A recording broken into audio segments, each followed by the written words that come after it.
So Vamnangagwa recently, he denied knowing Wicknell Chivayo, and he denied having influence over anything Nachivayo. Just this week, tirikuona Chivayo akaita kurerekera musoro kuna baba samaisani chaiye chaiye, akaita kunonzi kuninira kuna baba, despite all the allegations, despite all the audios dzakatenderera dzikaseculator musocial media, Chivayo achishandisa proximity yake kuna president kuannounce kuti ndiye akachibata kuti dzvine kuita zvese zvaari kuita izvi.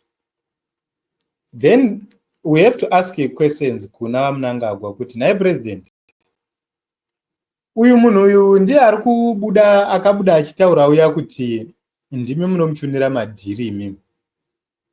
Saka sei musina kumbosuspenda kumboonana naye so that he gets investigated and the air is cleared about his personality kuti munhu akaita sei? Why can't you wait?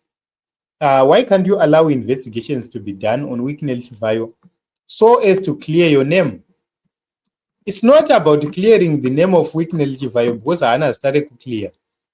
Issue iripo ndeyekuti imimi Vamnangagwa imimi muedze kumbochenesawo zita renyu nekuriclear.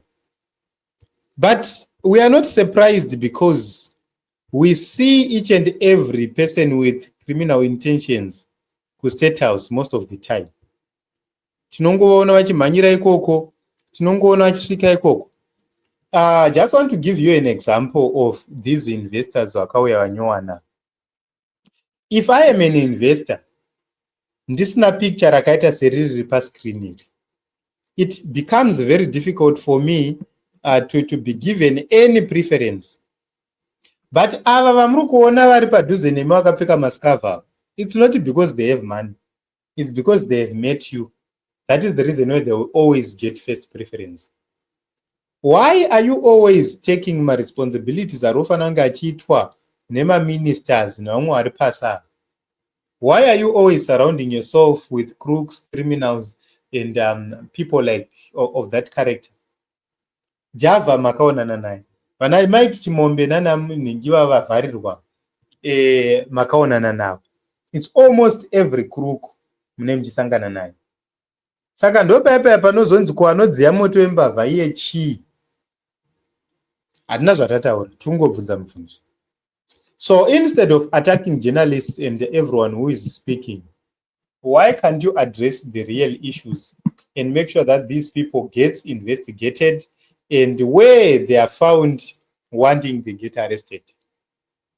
So these teams Zimbabwe, ndo baba Chivayo zvavo na Lulu wavo straight ku State House because ndo vana vacho.